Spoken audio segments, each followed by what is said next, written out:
আমাদের এই আয়োজনে সবাইকে অংশগ্রহণ করার জন্য। শুভ অপরাহ্ন। আজকের আলোচনার বিষয় আমরা নির্ধারিত করেছি না, এটা আসলে আমাদের আলোচনার ধারাবাহিকতায় নির্ধারিত হয়েছে। নারী পেশাজীবীদের ভবিষ্যৎ কার হাতে? তো কাইন্ড অফ আ কোয়েশ্চেন দিয়ে শুরু হচ্ছে। তো শুরুতে এই ব্যাপারে আসলে অনেকেরই বিভিন্ন রকম মতামত থাকতে পারে। তো এই টপিকটা ধরেই আসলে আজকের আলোচনা আমরা অগ্রসর করতে চাই। এখন আমাদের এখানে নারী পুরুষ দুই জেন্ডারের মানুষই আমরা আসলে উপস্থিত আছি। তো পুরুষ আমাদের যারা উপস্থিত আছেন, আপনাদের মনে হতেই পারে যে নারী পেশাজীবীদের নিয়ে আলোচনায় আমি এখানে কি করছি। আসলে কর্মজীবনে নারীরা তো একটা কর্মপরিবেশ একা সৃষ্টি করতে পারে না। নারী পুরুষ উভয়ের পার্টিসিপেশনেই একটা স্পন্টেনিয়াস একটা কর্ম পরিবেশ সৃষ্টি হয়। তো এখানে আসলে আজকের আলোচনার যে বিষয়বস্তু, এখানে নারীদের দৃষ্টিভঙ্গির সাথে পুরুষদের দৃষ্টিভঙ্গিও আমি মনে করি ইকুয়ালি ইম্পর্ট্যান্ট। এবং এই টপিকটা আসলে কেন, আমি যদি একটা প্রশ্ন দিয়ে শুরু করি যে নারী পেশাজীবীদের ভবিষ্যৎ, এখন ভবিষ্যৎ ভাবতে গেলে একটা নারীকে অনেক সময় পেশাজীবন নাকি পরিবার এরকম একটা অপশনের বা এরকম একটা প্রশ্নের সম্মুখীন হতে হয়। তো সেই ক্ষেত্রে আমরা কি আসলে এরকম কোনো পরিবেশ সৃষ্টি করতে পেরেছি কি না যেখানে নারীকে এই প্রশ্নের সম্মুখীন হতে হবে না? পেশাজীবন এবং ব্যক্তিগত জীবন মানে একইভাবে এগিয়ে যাবে, এই রকম একটা কর্মপরিবেশ আমরা আসলে সৃষ্টি করতে পেরেছি কিনা, কিংবা ওভারঅল একটা সামাজিক সিনারিও আমরা সৃষ্টি করতে পেরেছি কিনা, এটা আমার একটা প্রশ্ন রইল সবার কাছে। এরপর এটাও মনে হতে পারে আসলে যে আজকের এই টপিকের মাধ্যমে নারী পেশাজীবীদের ভবিষ্যৎ কার হাতে। এখন এটা কি আমরা আসলে একটা প্রবলেমের তালিকা করতে চাইছি নাকি সমাধান খুঁজছি একদিনের আলোচনায়? ব্যাপারটা আসলে আমার মনে হয় এরকম কিছু না। আমরা চাই যে এই বিষয়ে আলোচনার মাধ্যমে সবাই একটা প্রভোকিং একটা আলোচনা হোক। সবাই যদি একটা নতুন চিন্তা ভাবনা বা নতুন একটা আইডিয়া আসে আমাদের আজকের আলোচনার ভেতর দিয়ে, তাহলে আমার মনে হয় এই আজকের এই আলোচনাটা সার্থক হবে। তো সবাইকে অসংখ্য ধন্যবাদ আজকে আসার জন্য। আমি আজকে আমাদের প্রধান স্থপতি এনামুল করিম নির্ঝর স্যারকে দিয়ে আজকের আলোচনাটা শুরু করতে চাচ্ছি। Sir please. আমি যেসব প্রফেশন নিয়ে কাজ করি তাতে একটা পার্টিসিপেটরি ব্যাপার আছে, আমাকে লাগে, প্রচুর সহকর্মী লাগে। তো এইটাতে আমরা একটা পর্যায়ে সিদ্ধান্ত নিলাম দুইটা। একটা হচ্ছে একদম তরুণতম পেশাজীবীদের আমন্ত্রণ জানাবো, আর নারী পেশাজীবীদের সংখ্যা বাড়াবো। দেখা গেল অদ্ভুত একটা জিনিস দেখা গেল, যেটা আগেও দেখেছি অবশ্য, যে বিশেষ করে আর্কিটেক্টদের মধ্যে দেখি যে ওরা জয়েন করে, তারপর কিছুদিন পরে বলে যে আমার বিয়ে হয়ে যাচ্ছে, তারপরে বলে একটাকে চলে যাবে, তারপর হারিয়ে যায়। সো আমার কাছে মনে হয় একটা সময় যে আমি ওদের পিছনে যে সময়টা দিই, ওদেরকে কাজ শেখানোর পেছনে বা গাইড করার পেছনে, এটা মানে অপচয় ছাড়া কিছুই না। এবং এখন আমাদের সংখ্যা আরও বেড়ে গেছে, আরও দেখতে চাই যে আসলে কোথায় যায় বিষয়টা। তো এখন আর্কিটেকচারের মতো একটা প্রফেশনে যেহেতু এত ছাত্রছাত্রী লেখাপড়া করে এবং আলটিমেটলি আমাদের দেশের জনসংখ্যা তো কম না, তো এটা নিয়ে আসলে কাদের সাথে কথা বলবো? ওদের সাথে কথা বললে ওরা তেমন কিছু বলতে চায় না, বলতে পারে না। তাসনুবাকে ধন্যবাদ যে তুমি অ্যাটলিস্ট অনেক কিছু আজকে বললাম, যদি আমার সামনে বলো না, কিন্তু পাবলিকলি বলেছে, খুব ভালো। হ্যাঁ, কিন্তু বলতেও চায় না যে সমস্যাটা কোথায়। এখন আমার কাছে যেটা মনে হয় যে আসলে এই জিনিসটা নিয়ে আসলে আমরা এই যে আড্ডাবাজি করি বা যাই করি না কেন, এটা এসেছে কোত্থেকে? এখন যেটা মনে হয় যে আসলে কথা বলার মানুষ বা আলোচনা শব্দটা আমি ব্যবহার করব না, যে কোনো একটা প্রশ্ন জাগলে কাকে জিজ্ঞেস করব, কে কোন পক্ষের, কে কিভাবে নিবে, সেটার বড় একটা ব্যাপার কিন্তু। হ্যাঁ, এবং এইটার জন্যে আমার কাছে মনে হয় যে আসলে আমাদের হয়তো বিষয়ভিত্তিক আলোচনা চক্র হয়, কিন্তু খুব মানে খোলা মন নিয়ে নানাবিধ মতবাদের মানুষ থাকতে পারে, একসাথে বসে কথাবার্তা বলে হচ্ছে না, আমাদের কথোপকথনের চর্চাটাই চলে যাচ্ছে। তা আমরা যেহেতু এখানে, আমার একটা অনেক দিনের স্বপ্ন এবং আমি চেষ্টা চালিয়ে যাচ্ছি আমার সহকর্মীদের নিয়ে, যে একটা মানে বহুমুখী পেশার একটা প্রতিষ্ঠান বানাতে, যেখানে আর্কিটেকচারের প্রফেশনের মানুষরা কাজ করবে, সিনেমার মানুষ কাজ করবে, মিউজিকের মানুষ কাজ করবে, আরও যেগুলো মানে কালচারাল প্রফেশন হতে পারে সেগুলোর কাজ করবে। যদি হবে কিনা জানি না, বাট আমি চেষ্টা করতে চাই শেষ পর্যন্ত। চেষ্টা করতে চাইলে আসলে কারা পাশে এসে দাঁড়াবে, নানান রকম অভিজ্ঞতা হচ্ছে আমার। মানে সত্যি কথা যদি বলি, আর্কিটেকচার প্রফেশনে যেহেতু আমি নিজে সরাসরি আছি, এখানে আমার একটা আমি তাও সামলে নিতে পারি। অন্যগুলোতে খুবই সমস্যা হয়, কারণ এগুলোর উপর আমি আর্থিকভাবে একেবারেই ডিপেন্ডেন্ট না। আমি একদম নিজের আবেগ থেকে কাজটা করি। কিন্তু আমি খুবই আশাবাদী নিজের ব্যাপারে, যে আমি চাই এটা করতে। কিন্তু যখন আমি সামগ্রিকতার দিকে তাকাই যে এটা আসলে কতদূর যাবে এবং এইখানে সত্যিকার অর্থে পরিচ্ছন্ন উপার্জনের মানুষগুলি কবে একসাথে হবে, সেই জায়গায় আমরা আসলে কোথায় আছি? তো এগুলো আমরা হয়তো ভবিষ্যতে আলাপ করব। আজকে আমরা ১ম দিকে যখন এই তাগিদের উদ্যোগটা নেওয়া হয়, তখন দেখা যাচ্ছে যে আ অনেক কথা হতো, প্রচুর কথা এবং লম্বা সময় কথা। আজকে যদি আমরা একটা জিনিস ঠিক করি যে অন্ততপক্ষে যে আমরা 6:30টার মধ্যে শেষ করে ফেলবো, বা একটু ১৫ মিনিট বেশি দিব ম্যাক্সিমাম। আমি যদি একটু বেশি বলছি, সরি ১ম এ। কিন্তু এরপরে যদি আমরা খুব স্পেসিফিক জায়গায় থাকি, তর্ক হবে, ঝগড়াঝাটিও হবে, হোক, তাতে সমস্যা নেই। কিন্তু দীর্ঘায়িত করব না কারো কোনো বিষয়, জটিল না করার চেষ্টা করব। কাউকে জাজ না করি যে হ্যাঁ, ও খারাপ ভালো এর দিকে না যাই। মানে আমরা চাই যে মাঝখানে গ্যাপ দেওয়ার একটা কারণই ছিল যে আমি চেয়েছি যে আমার সহকর্মীরা উদ্যোগ নিক। আমি উদ্যোগটা নেব না আর। আমি সবাইকে ডাকবো, আমার পরিচিত মানুষদেরকে। তো সেটা তারপরে কেমন ওনারা কথা বলবে, ওরা শুনবে। এটা তো একটা ওই আগের মতোই একটা জিনিস হচ্ছে। এটা করার কোনো মানে, এটার মধ্যে নতুন কিছু অ্যাচিভ হবে না। আমি আজকে যেহেতু আমাদের সহকর্মীদেরকে বলেছি, ওদেরকে ধন্যবাদ। এরপরে হয়তো আমাদের প্রফেশন বা অন্য প্রফেশনের ইয়াঙ্গার যারা মানে সহকর্মী, তাদেরকেও আমরা ইনভাইট করব। আমার পরিচয়টা একটু দেই। আহ, আমি নাইমা কায়েস। আমি লাস্ট 8 ইয়ার্স আমি ব্যাংকার ছিলাম। তার আগে আমি ডেভেলপমেন্ট ফিল্ডে কাজ করেছি, এডুকেশনে কাজ করেছি, আর কনসালটেন্সিও করেছি। তা রাইট নাও আমি কিছুই করছি না, কিন্তু আবার সবই করছি। আসলে আমাদের হচ্ছে, আমরা যতই বলি যে পেশাজীবী মহিলাদেরকে, বিশেষ করে মহিলাদের, their job does not stop in the office. They have a second job at home, বাসায়। হ্যাঁ, কারণ এক্সপেকটেশনটা সমাজের হচ্ছে যে সে মা বা স্ত্রী, সে যতই ব্যস্ত থাকুক ব্যাংকে বা হচ্ছে অন্যান্য অফিসে, সে বাসায় গিয়ে রান্না করবে। তা এইটা দিয়ে জাস্ট বলতে চাচ্ছি, অন্যরা আরও বলবে, আশা করি তাদেরও অনেক কিছু বলার আছে। তা ওইটাই যে আমাদের আসলে হচ্ছে ইয়েতে সীমিত না, আমাদের অফিসে বা এসে আমাদের সীমিত না আমাদের কাজগুলি। আমাদের অনেক বেশি দায়িত্ব, অনেক বেশি এক্সপেকটেশন সমাজ থেকে আর কি, হ্যাঁ, মহিলাদের সম্বন্ধে। যত না আমরা পুরুষ মানুষকে এক্সপেক্ট করি যে বাসায় হেল্প করবে বা বাসায় ওইভাবে বাবা বা ভাই বা বোন, মানে ভাই বা কি মামা বা ইয়ে হিসেবে যত দায়িত্ব নেবে, সেটা কিন্তু আমরা ঠিক পুরুষ মানুষদের বেলায় খুব একটা ইয়ে করি না, প্রেশার দিই না। কিন্তু আমার মনে হয় যে একটা মানসিক একটা চাপ থাকে মহিলাদের, সেটা নিয়ে তাদের কাজ করতে হয়। ধন্যবাদ আপা। আমার নাম কিজি তাহনিন। আমি পেশায় উন্নয়ন কর্মী। আমি ইউনেস্কো বাংলাদেশের সংস্কৃতি বিষয়ক প্রধান হিসেবে কাজ করি, পাশে লেখালেখি করি, যেটা আমার আরেকটি পরিচয়। আমি আসলে এত কৌতূহলী হয়ে গেলাম যখন আমাকে টপিকটা পাঠানো হলো, এবং এত বিক্ষিপ্ত ভাবনা একসাথে আসলে মালা গাচ্ছিলাম যে কোথা থেকে শুরু করব, কোথায় যে শেষ করব। কারণ নির্ঝর ভাই যেটা বললেন, আরো শত শত এমন বৈঠকের পরে যে হয়তো কোনো একটা ভাবনার জায়গায় তৈরি হবে, যেটা আমাদেরকে মানসিক একটা মনস্তাত্ত্বিক জায়গায় একটা বদলের চেষ্টা করলেও করতে পারে। আমরা যখনই নারীর ক্ষমতা নিয়ে কথা বলি না, তখন এবং বিশেষ করে আমরা সাহিত্য নিয়ে কথা বলি, তখন আমরা সবসময় ভার্জিনিয়া উলফের একটা উক্তি খুব সবসময় বলি যে a woman needs money and a room of her own if she wants to write fiction. কিন্তু এটা কি সব কর্মজীবী মানুষের জন্য, নারীর জন্য সত্যি না? এটা কি যে কোনো নারীর জন্য সত্যি না? তবে আমার মনে হয় যদি ভার্জিনিয়া উলফ 100 বছর পরে আজ এসে বলতেন, উনি আরেকটু অন্যরকম করে বলতেন। একটা রুম মানে তো একটা শুধু কক্ষ নয়, একটা রুম মানে একটা স্পেস, একটা ক্ষেত্র, একটা জায়গা। আর মানি মানে তো শুধু অর্থ নয়, অর্থনৈতিক স্বাধীনতা। সেটা একটা সংগ্রাম। সেই সংগ্রামটা পার করে আজ আমরা এখানে যারা বসেছি তাদের একটা সংগ্রাম, কিন্তু তার চেয়েও বড় সংগ্রাম সেটাকে মেইনটেইন করে যাওয়া।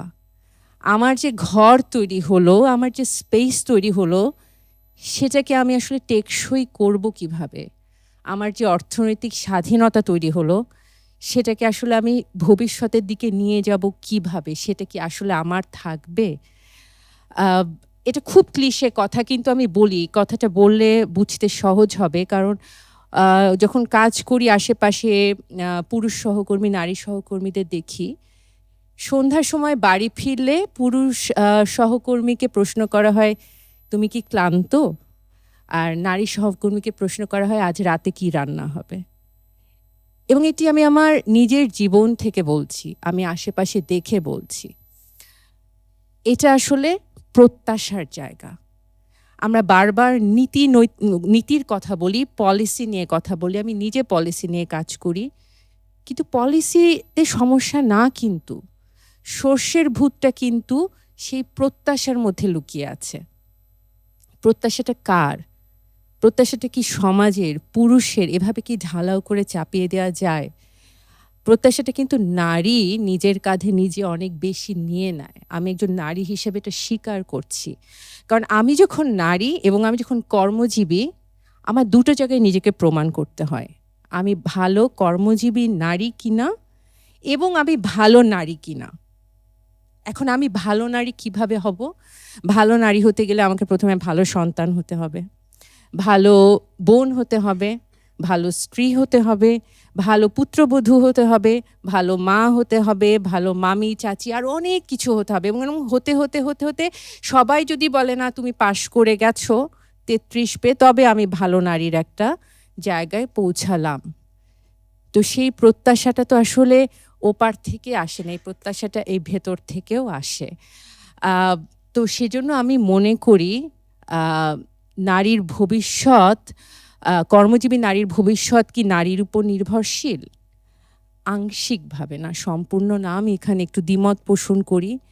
নারীর ভবিষ্যৎ নারীর হাতেও না, নারীর ভবিষ্যৎ পুরুষের হাতেও না, নারীর কর্মজীবনের ভবিষ্যৎ সরকারের হাতে বা রাষ্ট্রের হাতেও না।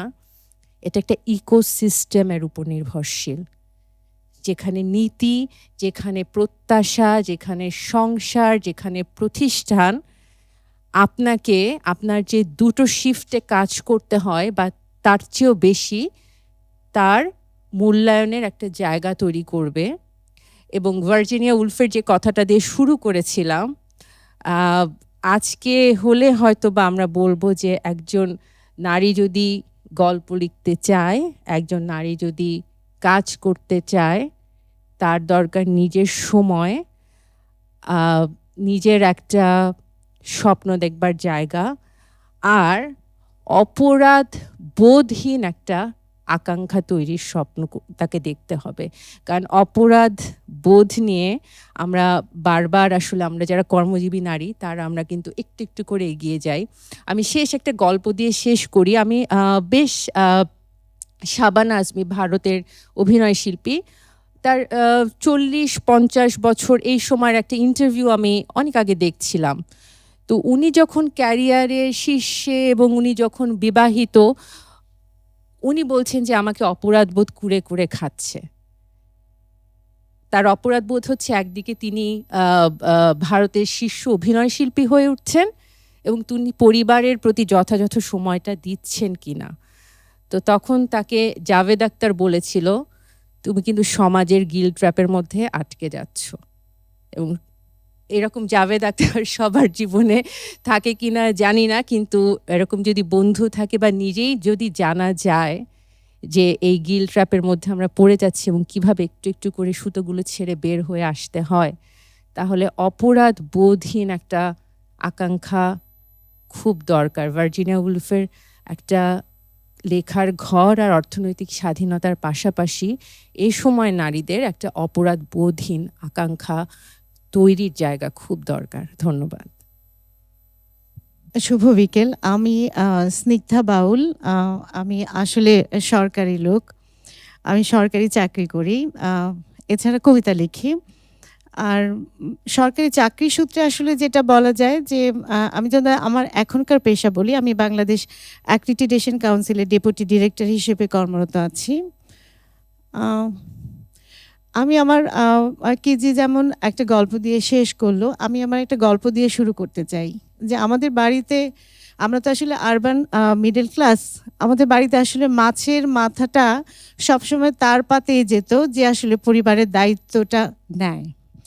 তো বাবা, জ্যাঠা বা দাদার পর যেদিন মাছের মাথাটা আমার পাতে আসলো, সেদিন আমি আসলে জেনে গেলাম যে এই পরিবারের অনেকটা দায়িত্ব আমাকে নিতে হবে। কারণ আমি নিচ্ছি, এবং আমি নারী, আমি পেশাজীবী, এবং আমি মানুষ। এখন আজকে আমরা যে আলোচনাটাতে আসলাম সেটা হচ্ছে যে নারী পেশাজীবীর ভবিষ্যৎ কার কাছে।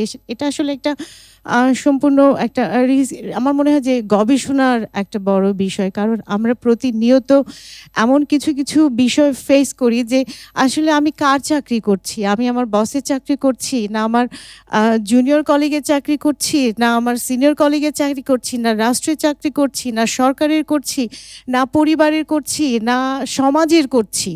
দিন শেষে সমাজকে তো আমার ফেস করতেই হয়। খুব এমন হয় যে আমি সিঙ্গেল লেডি, যে কারণে যেটা হয় যে আমি এমনও হচ্ছে পরিস্থিতির মধ্যে পড়ি যে আমার কোনো জুনিয়র সহকর্মী যদি আমার রুমে এসে কিছুক্ষণ গল্প করে, তাহলে বাকিদের মনে হয় যে সে যদি মেইল হয় তাহলে বাকিরা একটু বাঁকা চোখে তাকাবে। আবার যদি একজন জুনিয়র সহকর্মী, সে যদি নারী হয়, সে যদি আমার কাছে আসে বেশি সময় ধরে গল্প করে, তাহলে একজন আরেকজনকে বলবে আরেকটা মেয়ে নষ্ট হলো। মানে এই যে তাহলে আমার গার্ডিয়ানটা কে? সোসাইটি আমার গার্ডিয়ান হয়ে গেছে, আমার বসও আমার গার্ডিয়ান হয়ে গেছে, আমার পরিবারের প্রতি আমার একটা দায়বদ্ধতা আছে, কারণ আমাকে ইনকাম করতেই হবে। তাইলে এই পেশা জীবনকে আমি পরিবার থেকে আলাদা করতে পারছি না, পরিবারকে সমাজ থেকে আলাদা করতে পারছি না, এবং দিন শেষে আমি আসলে খুবই কি বলে এটাকে, আমি দেখেছি যে আমার দায়িত্ব আসলে আমাকেই নিতে হবে, সেটা আমার পরিবারে, আমার সমাজে, আমার পেশা জীবনে। কারণ একটা মেয়ে যখন খুব দক্ষ হয়, আমি খুব কনফিডেন্সের সাথে বলতে পারি যে আমি আসলে একজন দক্ষ অফিসার, আমার বসরা এটা মানে। কিন্তু হয় যে যখন কোনো কিছু পায় না, তখন চলে যায় এ একা কেন, এর সমস্যাটা কই, এ কার সাথে থাকে, কি করে। এই প্রশ্নগুলো কিন্তু আবার কখনো আমার সামনে বলে না, এমন কারোর সামনে বলে যে সে আবশ্যিকভাবে আমার কাছে এটা পৌঁছে দিবে। তার মানে এটা কোনো না কোনোভাবে আমাকে ব্রেক ডাউন করানোর জন্য, আমাকে দমানোর জন্য এটা একেবারে ওদের একটা মানে মোক্ষম অস্ত্র। কিন্তু আমি আসলে দিন শেষে দমি না, কারণ আমার মনে হয় মাঝে মাঝে মনে হয়, খারাপ লাগে, নিজেকে বোঝাই যে অল ইজ ওয়েল। আবার মাঝে মাঝে মনে হয় যে অনেকে বলে যে কে কি বললো তাতে কি যায় আসে, কিন্তু আমার পাল্টা মনে হয় কে আমাকে কি কেন বলবে, তাকে অধিকারটা কে দিয়েছে। সুতরাং এই যে আমাদের আজকের যে টপিক, যে নারী পেশাজীবী নারীর ভবিষ্যৎ কার হাতে, ওরা কিন্তু নিজ দায়িত্বে ভবিষ্যৎটা আমাদের নিয়ে নিয়েছে, তাদেরকে কিন্তু কেউই দায়িত্ব দেয় নাই। এখন আসি যদি আমার সহকর্মীদের ব্যাপারে, আমরা অনেক সহকর্মী পাই। আমি আমার পুরো চাকরি জীবনে মৌলভীবাজারে চাকরি করেছি, পঞ্চগড়ে চাকরি করেছি, নরসিংদীতে চাকরি করেছি, এখন ঢাকায় চাকরি করছি। হয় কি যে মানে মহানগর কেন্দ্রিক এক ধরনের জীবন, আর মফস্বলে নারীদের জন্য আসলে ভয়ঙ্কর জীবন, এটা মানতে হবে। যারা ফিল্ডে কাজ করে, যারা ফিল্ডে কাজ করতে যায়, আমি তো প্রথম দিকে বাসাই পাইনি। বাসা দিবে না, কেন বাসা দিবে না? একা মেয়ে মানুষ, বাসা দিবে না, দিবে না। এবং যখন কোনো সুযোগ সুবিধা না থাকে, সরকারি কোয়ার্টার বা অন্য কিছুতে সুযোগ সুবিধা না থাকে, আমি তো খুব প্রিভিলেজড একটা গ্রুপ, কিন্তু যারা ওইরকম না, তাদের অবস্থা আমি বলতেই পারছি না, কিন্তু বাসা দিবে না, এলাকার লোকজন নানাভাবে বিরক্ত করবে কোনো কারণ ছাড়া। তাদের কিন্তু আমি বাড়া ভাতে ছাইও দেই নাই, দুধ কলাও কিছুই দেই নাই, কিন্তু তারা মনে করছে শুধুমাত্র একজন নারী বলে, এবং একজন নারী যে অর্থ আয় করছে তাকে বিরক্ত করার একটা লিগ্যাল রাইটস সে নিয়ে নিয়েছে। সেটা কোত্থেকে নিয়েছে? সমাজ থেকে, তার পরিবার থেকে, তার ভেতরকার বোধ থেকে, যে সে আমাকে বিরক্ত করতেই পারে, আমার দায়িত্ব সে নিয়ে নিয়েছে। কিন্তু আমি আসলে দিন শেষে এই জায়গাটাতে আমি মানে শেষ করছি যে আমি মানি যে আমার পেশা জীবন, আমার নারী জীবন, আমার মনুষ্য জীবনের দায়িত্ব আমার, এবং আমি নির্ধারিত করব আমি পরবর্তীতে কি করব। ধন্যবাদ সবাইকে। এভরিওয়ান, আমি ইফরিত জিনা মিতি, আমি কাজ করছি কাস্টিং ডিরেক্টর হিসেবে। কাজ শুরু করি 2010-এ। তো এখনো চলছে জার্নি। তো লাইফে এখন আমাদের আজকের যে টপিক, ওই টপিকে একটু পরে আসি। আমার রিয়েল লাইফ এক্সপেরিয়েন্স থেকে যতটুক বলতে পারি, মানে একটা সময় ধরে যখন কাজ করে গেছি, স্টুডেন্ট ছিলাম, কাজ করেছি প্রোডাকশন হাউসে, বিভিন্ন রকমের বিজ্ঞাপনে কাজ করেছি, ডকুমেন্টারিজ, দেন সিনেমায়। তো খুব সুন্দরভাবে এগিয়ে গেছে জীবন। কিন্তু যখন বিয়ে হলো এবং এর পরবর্তীতে বেবি হলো, তো তখন দেখলাম লাইফটা সম্পূর্ণ ডিফারেন্ট একটা, মানে মেয়ের জন্য এবং একটা মায়ের জন্য।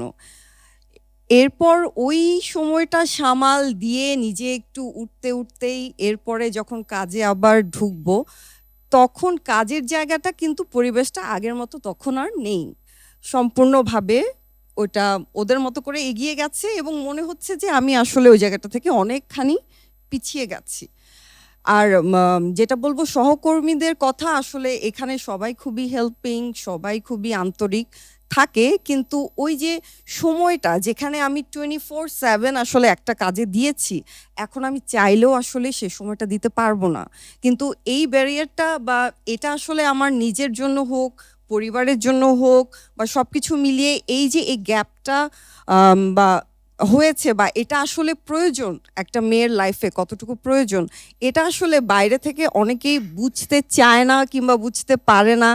এই জিনিসটা এখনো আমি নিজেই স্ট্রাগল করে বুঝে উঠতে পারছি না, নাকি ওই স্পেসটা দিলে অন্য কারো অন্য জায়গায় সমস্যা হবে। তো এই জিনিসগুলো নিয়ে এগোতে এগোতে এখন দেখতে পাচ্ছি আসলে নিজের ভবিষ্যৎ আসলে নিজের হাতেই নিতে হবে, নিজের পার্টনারের সাথে শেয়ার করে ওই জিনিসগুলো সলভ করতে হবে।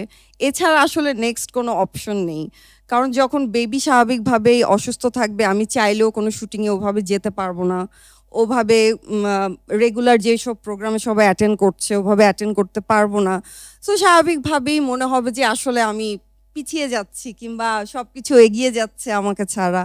তো এই জায়গাগুলো তো চলছেই, তো ভবিষ্যৎ তো আরও সামনে আছে, কিন্তু এখনই ফেস করছি যেই জায়গাগুলো আগের মতো ছিল, কিন্তু এখন আর সেই জায়গাগুলো আগের মতো নেই। নতুন করে নিজেকে আবিষ্কার করতে হচ্ছে প্রতিদিন বিভিন্নভাবে, নতুন করে স্ট্রাগল করে আবার দাঁড়াতে হচ্ছে। তো এভাবেই চলছে। আহ, এই তো। সবাইকে ধন্যবাদ।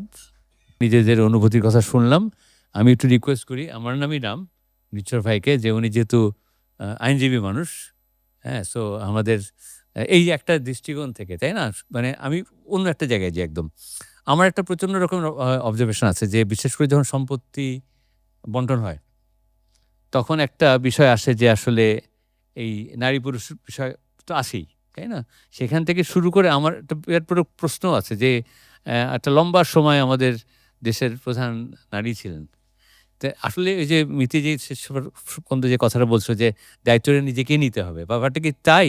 না, মানে কি মনে হয় সেটা আমার মনে, আমি একটু মানে হয়তো প্রশ্নটা সুনির্দিষ্টভাবে করতে পারলাম না, কিন্তু অনুভূতিটা বোঝাতে পেরেছি হয়তোবা। হ্যাঁ, আসসালামু আলাইকুম, আমি মুস্তাফিজুর রহমান নির্ঝর। আমি have been practicing for last 15 years and representing all big corporate houses. Uh, তো আমি আর নাম বলছি না because some of them are notorious client perspective থেকে। তো যাই হোক, তো যেটা ভাইয়া প্রশ্নটা করলেন, বাট ওইটার আগে আমি একটু আসতে চাই যে আজকের যে প্রসঙ্গটা, নারী পেশাজীবীদের শিরোনামটা ছিল নারী পেশাজীবীদের ভবিষ্যৎ কার হাতে। তো এখানে নারী পেশাজীবীরাদেরকেই নিয়েই আমরা ভাববো, নাকি যারা কর্মজীবী আছে? পেশাজীবী বলতেই বোঝা যাচ্ছে যে this is more of a white collar যারা আছেন তাদের জন্য। But whatever the blue collar, যারা সমাজে কাজ করছেন রিলেন্টলেসলি, তাদের এফোর্টটা আসলে আমরা, বা তাদের কি কোনো অ্যাভিনিউ বা ফোরামও কি আছে মানে বলার মতো, বা এইটা হয়তো বা একটা ভাবনার বিষয়। এইটা রইলো। আর খুব চমৎকার ৪ জনের কথা শুনলাম। তো আমার কাছে মনে হয়েছে যে ৪ জন যদি আবার বলতেন, ঠিক আছে? তাহলে হয়তো আরো এনলাইটেন হতাম আরকি। তো it was really very pleasant to listen all 4 of you. আর হচ্ছে আপনি যেই কথাটা বললেন ইন রেসপেক্ট অফ যে প্রপার্টি ডিস্ট্রিবিউশন, পসিবলি আমার কাছে এটা মনে হয়েছে। তো ওইটা যেটা হয়েছে যে আমাদের তো একটা আইন আছে, এটাকে বলে যে মুসলিম শরিয়া ল অ্যাপ্লিকেশন অ্যাক্ট, এটা হয়েছে ব্যাক ইন আপনার অনেক পুরাতন আইন, এক্সাক্ট সালটা বলতে পারছি না, বাট অনেক পুরাতন। তো ওইখানে বলছে যে আইন যাই থাকুক, ধর্ম অনুসারে প্রত্যেকের জন্য তার আইনটা প্রযোজ্য হবে, আর মুসলমানদের জন্য শরিয়া লটা প্রযোজ্য হবে in respect of distribution of properties. এখন শরিয়া লর কথা বললে there is more conflicting issue possibly. তো আমি যদি এভাবে বলি আমার অভিজ্ঞতা থেকে, সেটা হচ্ছে যে হ্যাঁ, অফকোর্স যদি এরকম দেখা যায় যে একটা ছেলে যা পাচ্ছে একটা মেয়ে তার অর্ধেক পাচ্ছে, ইট ইজ ক্লিয়ারলি ডিসক্রিমিনেটরি। হ্যাঁ, এটা there is no doubt, with due respect with everybody, discriminatory. But শরিয়া যেই কথাটা বলছে ওইটা আসলে শরিয়ার এই আইনটাকে আমরা খুব শক্তভাবে ধরেছি, বাট বাকি জিনিস ছেড়ে দিচ্ছি। সেটা কি? সেটা হচ্ছে যে শরিয়া এটাও বলছে যে যখন তুমি বিয়ে করছো অ্যাজ এ পুরুষ হিসেবে, তখন নারীর যে সোশ্যাল স্ট্যাটাস যেখান থেকে সে আসছে তাকে ওই পরিমাণ দেনমোহর দেওয়ার যে বিষয়টা থাকে সেটা তাকে দিতে হবে। তো সেটা আসলে আমি জানি না সমাজে কতটুকু ইমপ্লিমেন্ট হচ্ছে। তো ওইটা যদি দেওয়া হয়, যদি ওইটা আমরা বিবেচনায় নেই যে হ্যাঁ ওইটা দেওয়া হচ্ছে নারীকে, ওই ক্ষেত্রে পুরুষটা দিচ্ছে যে তার বাবার সম্পত্তির তার বোনের চেয়ে বেশি নিয়েছে, সে আরেকজনের মেয়েকে প্রথমে সেটা দিচ্ছে, তার পরবর্তীতে সে লাইফ লং একটা দায়িত্ব নিচ্ছে, মানে ইসলাম যেটা বলছে যে দায়িত্বটা নিচ্ছে যে ইরিসপেক্টিভ অফ তার আর্নিং, তার property, that is not your concern. Your concern is যে you will provide for her. ওইটা যদি করতো প্রপারলি তাহলে আসলে হয়তো ব্যালেন্স হয়ে যায়। কিন্তু সমস্যাটা হচ্ছে শুধু সম্পত্তির ক্ষেত্রেই এই আইনটা খুব শক্তভাবে পরিপালন হচ্ছে, বাট বাকি অংশে পুরুষরা খুবই নেগলিজেন্ট। তো এইটা একটা বড় সমস্যা আমার কাছে মনে হয়। আর আরেকটা খুব মজার বিষয়, আহ, আমি দেখলাম যে একটা খুব ব্রাইট মেয়ে এসে জয়েন করলো আমাদের চেম্বারে। তো যেটা হলো, তার বস তার ব্যাপারে দুর্বল হওয়া শুরু করলো। হ্যাঁ, ইনফ্যাক্ট ব্যাপারটা এরকম হলো, মেয়েটা আসলে এসেছিল অন্য একটা কর্পোরেট হাউসে জয়েন করার জন্য। হ্যাঁ, যেহেতু আমরা we are connected with all big corporate houses, আমাদের কাছে আসলো একটা রেফারেন্সে যে তাকে যেন আমরা প্রোভাইড করি একটা কর্পোরেট হাউসে দেওয়ার জন্য, একটা পার্টিকুলার কর্পোরেট হাউসে। বস বললেন, না দরকার নেই, তুমি এত brilliant bright, why don't you stay with me, I can provide you more opportunity, more exposure and what not. তো ঠিক আছে, সেইটা হলো। এবং তারপরে যেটা দেখা গেল যে বস খুব দুর্বল হয়ে পড়ছেন, এবং তারপর যে কর্মপরিবেশটা সৃষ্টি হলো মেয়েটার এইখান থেকে চলে যেতে হলো। তো এইটা আসলে যেই কথাটা আপনারা সবাই বলেছেন যে আসলে নারীর দায়িত্ব কার হাতে, নারীর একা না, রাষ্ট্রের না, আসলে ইটস মোর কমপ্লিকেটেড। আপু যেটা বলেছেন it's ecosystem, and I agree with that, it is really an ecosystem. এটা এর মধ্যে দিয়ে হবে, বাট তারপরও সামটাইমস সিচুয়েশন এত কমপ্লিকেটেড থাকে যে এটাকে কোনোভাবে আর এক্সপ্লেন করা যায় না। হ্যাঁ, যে এত ডিফিকাল্ট। তো এইখানে আমার মনে হয় যে হ্যাঁ, অফকোর্স স্টেট স্পন্সরশিপ একটা বড় বিষয়। যে কোনো কাজই ব্যক্তি তরফ থেকে একটা পর্যায় পর্যন্ত যাওয়া যায়, বাট বৃহৎ পর্যায়ে একটা আলোড়ন তৈরি করার জন্য উইদাউট স্টেট স্পন্সরশিপ কোনো প্রজেক্টই আসলে সফলভাবে করাটা খুবই দুরূহ, আমি বলবো আমাদের মতো দেশের পার্সপেক্টিভে। তো এইখানে বাট নারীদের ক্ষেত্রে even state sponsorship is not enough. There is a law, আপনারা সবাই নিশ্চয়ই অবগত আছেন যে কর্মপরিবেশে নারীদেরকে বিরক্ত না করা, তারা যাতে কোনো বুলিংয়ের শিকার না হয়, এগুলো তো আইন করে আছে। ইন এডিশন টু প্রত্যেক কর্পোরেট হাউসেও নীতিমালা আছে। বাট যে নীতিমালা প্রণয়ন করছেন, অফেন টাইম সেই নীতিমালা প্রণয়নকারী ভায়োলেটরের ভূমিকায় অবতীর্ণ হচ্ছে। তখন আসলে ব্যাপারটা খুব ডিফিকাল্ট হয়ে যায় নারীকে সেভ করা। আর সিচুয়েশনগুলো এত কমপ্লেক্স থাকে, এটা না কমপ্লেন আকারে নিয়ে আসা যায়, না এটাকে অ্যাড্রেস করা যায়। তো এইটাই আমি ভাবনার থট দিয়ে শেষ করতে চাই আর কি, যেটাকে কিভাবে রিজলভ করা সম্ভব। আমি মোজাফফর হোসেন, লেখালেখির চেষ্টা করি। আর এই ধরনের সোশ্যাল বিষয়গুলোতে আমি নিজেকে খুব এঙ্গেজ করি, কারণ আমার কাছে মনে হয় I have the right to talk, এবং আমারও ব্যক্তিগতভাবে কিছু আদর্শ আছে সেই জায়গাগুলো প্রকাশ করার। তো এই ধরনের আলোচনা যখন হয়, বিশেষ করে আজকের এই ফোরামে, আমি ওখানে বসেছিলাম, এক ধরনের গিল্টি ফিলিং হচ্ছিল নিজের মধ্যে এই গিল্টি ফিলিংয়ের বিশেষ বিশেষ কারণ যে এই সোসাইটি যেটা নিয়ে আমরা কথা বলছি, এইটাতে আসলে একটা male dominated culture throughout the history, যদি অ্যাক্রস দ্য হিস্ট্রি যদি আমরা চিন্তা করি, পুরুষদের তৈরি করা। তখন আমি একজন পুরুষ হিসেবে ভাবি আর না ভাবি, তো তখন আমার কাছে মনে হয় যে এইগুলোর পিছনে আমারও দায় আছে। ফলে আমার যেহেতু দায় আছে, আমি আরও সচেতন হতে চাই, দায়টাকে আরও বেশি, যাতে আমাদের এখন কন্ট্রিবিউশনটা বেশি করার সুযোগ এসছে, যে আমাদের পূর্বপুরুষরা তারা they didn't do right thing. তো আমাদেরকে ওইগুলো কাজ করতে হবে বেশি বেশি নারীদের থেকে। এই যে বললেন না, কাদের দায় কারা তৈরি করবে।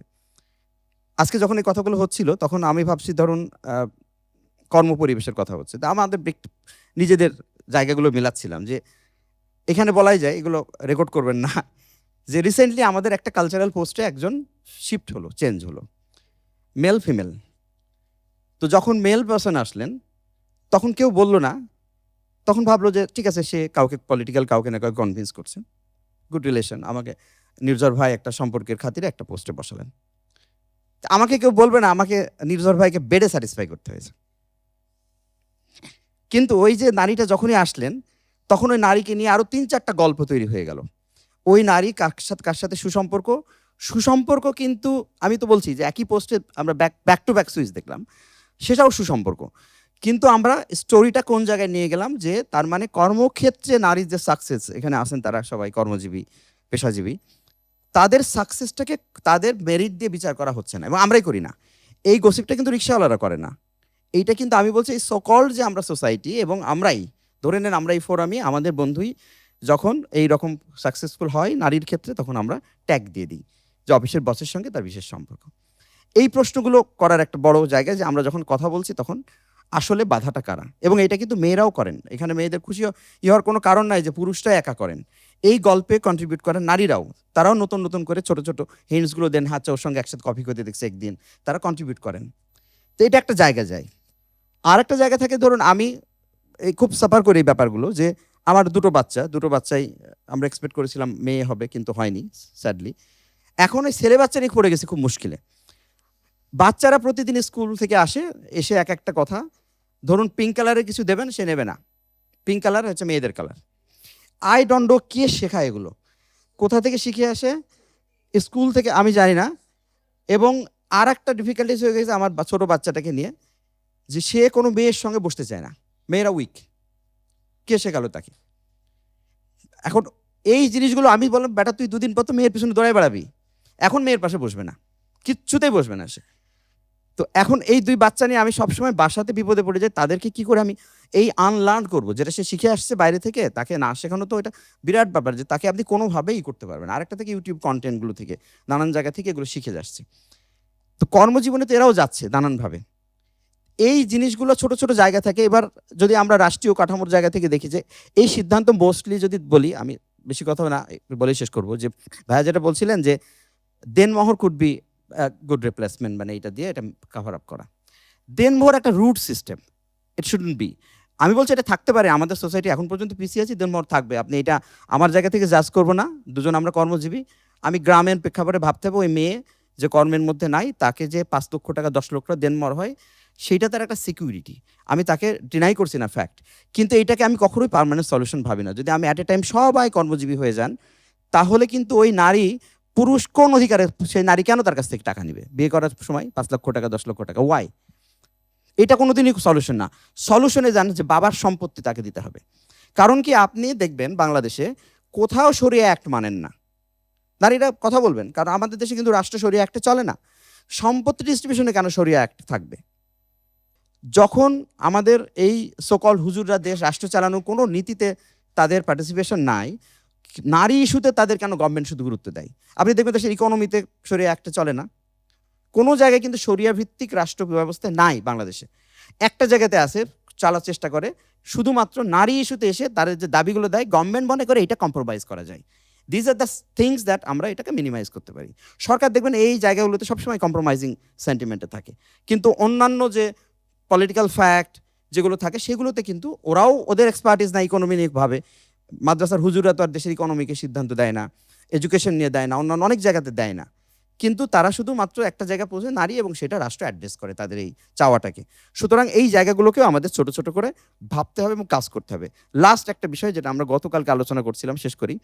কর্মজীবীরা নারী তো মুভ করতে হয় শহরে, শহরের বাইরে, ডিস্ট্রিক্ট টু ডিস্ট্রিক্ট। আমাদের প্রচুর নারীদের, আমি ব্যক্তি জীবনে আমার পরিবারেও দেখি যে একটা ডিজিজে ভোগে সবসময়, ধরেন ইউরিন ইনফেকশন লাইক। আমার ওয়াইফ কখনো বাইরে গেলে পানি খায় না। কেন পানি খায় না? ধরুন লং ডিস্টেন্সে যাক, শর্ট ডিস্টেন্সে যাক, কারণ ওয়াশরুম নাই ঢাকা শহরে। ঢাকা শহরের বাইরেও না, আপনি যখন লং ডিস্টেন্সে, পুরুষদের তো সুবিধায় পুরো বাংলাদেশ টয়লেট তাদের, কোনো লাখ লজ্জা কিছু নাই, কিচ্ছু নাই। পুরো ঢাকা শহর দেখবেন রাস্তায় ফুটপাতে হাঁটতে পারবেন না। ফলে তারা এটা ফিল করে না, যেটা দরকার আলাদা একটা স্টেশন। কিন্তু আমাদের মেয়েরা যারা কাজ করে, ভেরি বেসিক থিং, এটাকে আপনারা হেঁচে উড়াই দিতে পারেন, কিন্তু এই জিনিসটার ব্যবস্থা এখন পর্যন্ত রাষ্ট্র পারেনি, সোসাইটি পারেনি, আপনার প্রতিষ্ঠানও পারেনি। মানে সবাই মিলে আপনি দেখবেন শহরেও নাই, শহরের বাইরেও নাই, কোথাও নাই। তো নারীদের এইটাও একটা ছোট ছোট জায়গা যেগুলো আমরা তৈরি করে রেখেছি, আনইনভাইটিং একটা এনভায়রনমেন্ট, যে আপনি কর্মজীবিতে আসবেন, এসে কী করবেন? আপনাকে স্ট্রাগল করতে হবে প্রত্যেকটা জায়গার সঙ্গে। এই যে সিঙ্গাপুর যেটা বললেন, তো আমি শেষ করি, আপনারা কথা বলবেন। লাস্ট হচ্ছে এটাই, আপনি যদি ইকোনমিক্যালি সলভেন্সি আনতে চান, আপনাকে শুধু জব দিয়ে হবে না। আপনি জানেন যে আমাদের অনেক পুরুষ মানুষ আমাদের সমাজে চাকরি করে না, পৈতৃক সম্পত্তি নিয়ে সে দিব্যি কাটিয়ে দেয়। ধরেন রুম রেন্ট, বাসার রেন্ট নিয়ে হোক, ল্যান্ড থেকে নানান রকম অপরচুনিটি নিয়ে হোক, সব নিয়ে সে কিন্তু কাটাই দিতে পারে। মেয়েকে তার জীবনের সঞ্চয়টা আর্ন করতে হয়, কারণ এ থেকে কিছু পায় না, পৈতৃক এ থেকে 50% কমিয়ে দেয়, 50% পায় না লিগেলি। আপনারা দেখবেন অধিকাংশ সময় ভাইয়ের যে অর্ধেক পাবে সেটা পায় না, আরও কমে যায়, কমতে কমতে না পাওয়ার মতো একটা অংশ পায়। ফলে এইটা একটা জায়গা যে কর্ম তো আপনি করবেন, খাটবেন, কিন্তু আপনার তো পৈতৃক সম্পত্তিতে রাইট আছে। আপনার বাবা মা খুব ভালোবাসে আপনাকে, দেখবেন সবাই, আমিও আমার মেয়ে চাই, সন্তানের ভাগ হলে কি করতাম? অর্ধেক দিতাম সন্তানকে, মেয়েটাকে। তো এটার মিনিং কি আসলে আলটিমেটলি? ওটা এক। তো এই জায়গাগুলো আমাদের প্রশ্ন করতে হবে এবং আদায় করে নিতে হবে। আমার মনে হয় এইটা ইজ রাইট টাইম যে আমরা এগুলো কথা বলি। হুজুররা যদি বাংলাদেশে 1 লক্ষ হয়, আমরা 1 কোটি। পার্থক্য এটা যে আমাদের ভয়েস নাই, they have their own voice. তো আমরা আমাদের ভয়েসটা রেজ করলে আমার মনে হয় যে আমাদের অনেক সমস্যার সমাধান হবে। Thank you. অনেক কিছু আছে রাষ্ট্রের উপর ডিপেন্ড করে, অনেক কিছু আছে সোসাইটির উপর ডিপেন্ড করে, অনেক কিছু আছে আমাদের উপর ডিপেন্ড করে।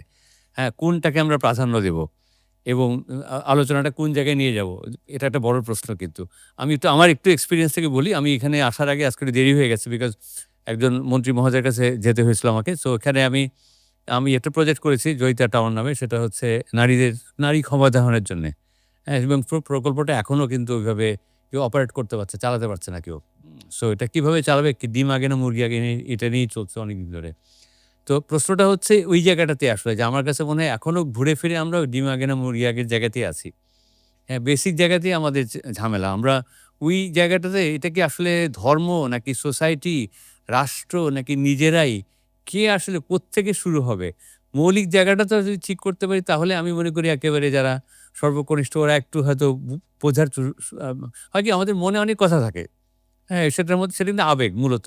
আমার কাছে মনে হয় যে আমরা যে কারণে প্রচুর দোষারোপ করি, এই জন্য পারলাম না করতে, তাতে কারো কিছু যায়ও আসে না আসলে। হ্যাঁ, তো প্রশ্নটা ওই জায়গাটাতে আমার, যে আসলে এই জায়গাটা যদি আমরা খোঁজার চেষ্টা করি, যেটা কি নিজেদের হাতে নাকি অন্য কারো হাতে? যদি তুমি যেটা বললে যে বলা শুরু করতে হবে, বলেই কি তারপর নিজেদের অধিকার প্রতিষ্ঠা হবে, সেটা একটা প্রশ্ন। এখন কাকে, আমি নোমানকে বলি।